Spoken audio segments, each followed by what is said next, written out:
So a linear search or a sequential search is where your program takes a target array and a target value and attempts to find the target value in the array. If it manages to find a matching value in the array, then a linear search or sequential search algorithm will report that the match has been found in some way. It either reports the location or the value or just that it's been found. So here's some pseudocode to show you the linear or sequential search. Initially you set the target value and then you repeat for each item in the list, and then if the item value of the current position of the array, that is the item value, equals to the target value, then you can say that a match has been found and possibly, optionally, report the position of the match in the list. And then to finish the linear search, you just end the if statement and you go on to the next item in the fixed loop. Now, linear searches or sequential searches are excellent when you are looking at unsorted arrays, because you don't know where a certain item might pop up. So you need to do this brute force search where you look at every single item in the list. Downside is it's quite slow to search, but the advantage is that if you add future items, so say you have 5 names in an unsorted array, if you increase that in the future to 10 or 50 or 100, it's very easy to add additional items to an unsorted array because you don't have to reorder and insert a name in an alphabetical position. On the other hand, if you are using a sorted array, and these are possible, an advantage is that you can search these very quickly. So if you think about it, a sequential or linear search is not very good for a sorted array unless you're searching the first half of the list. If you're searching for, let's say, a surname beginning with the letter Y or Z, it's going to take an awfully long time for a linear search to get to those positions in a sorted array. So there's a much better solution for investigating sorted arrays, but we'll come to that in a second. Downside of a sorted array, of course, mentioned already, it's very hard to add data items. It's also very hard to maintain them because you have to find where they are in the array first, then change their values. You have to sort it in the first place, which takes some processing power. And then if you do add or remove items from the array, you've got to rebuild the array so that you can guarantee that it's in order and there's no gaps between items. Let me show you an example in Python. So here we have a Python 3.5 program that shows the sequential or linear search of an array. In the first line we have an array called names, or a collection called names, and then inside that we have the items Amy in position 0, Brad in position 1, Carrie in position 2, Daniel in position 3, and Emily in position 4. And what we're wanting to do is we're wanting the program to find the target value of Amy in our array.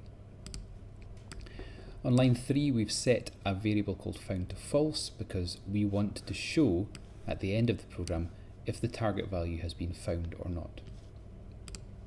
Okay, so just like in the pseudocode, we loop for all the items in the array, in this case from position 0 to position 4, and then we check to see if the current element of the array matches the target value. If so, then we print that we have found the target value at position and whatever the current loop counter is, and then we set the variable found to be true, and this will allow us to display or not display the line target value not an array at the end of the program.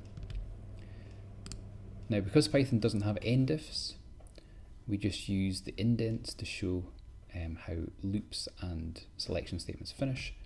We just make sure that we tab back, and because we want to be outside the loop, we want to tab back again, and so the next line is only run when the loop has gone through all of the names in the array and check to see if any of them match the target, Amy. Let's see it in action.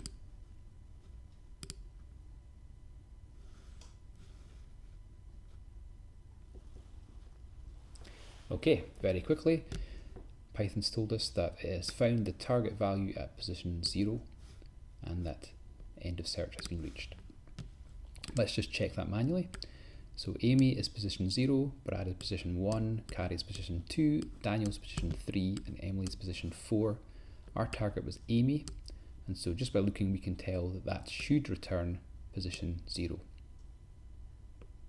But what if there's 2 Amy's in our array? Let's just change Daniel so that the value of position 3 is now Amy and the position of 0 is also Amy. What do you think the output is going to be?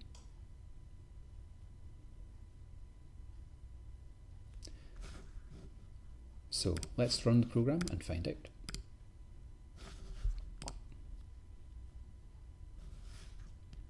Okay, in this instance, we have 2 lines where we found the target value at position. We found the target value at position 0, which is as the last program run, and we also have target value found at position 3. So it's correctly displayed both positions of Amy in the array. What if we misspell our target value though? Now by looking at this code, we can guess that it's not going to find any matches. But let's see what happens.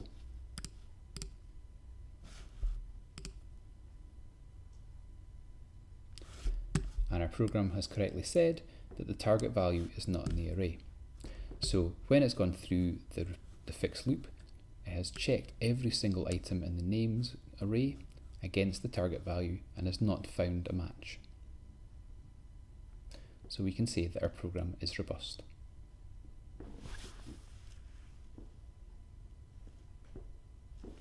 Now, if I just change the target back and the original names array back to the way it was, if we want to ask the user to input a target value, we can do this very easily by using input.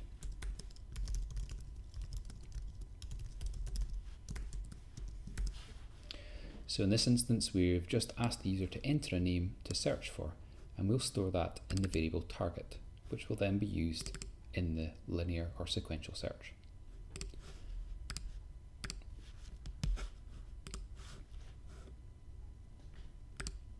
So this time we're asked for a name to search for. If I type in Brad, I estimate that we will get found target value at position 1, then end of search.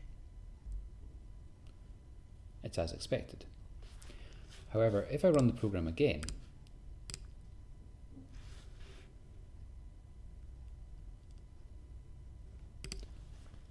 and enter Brad in lowercase or entirely uppercase letters, what's going to happen?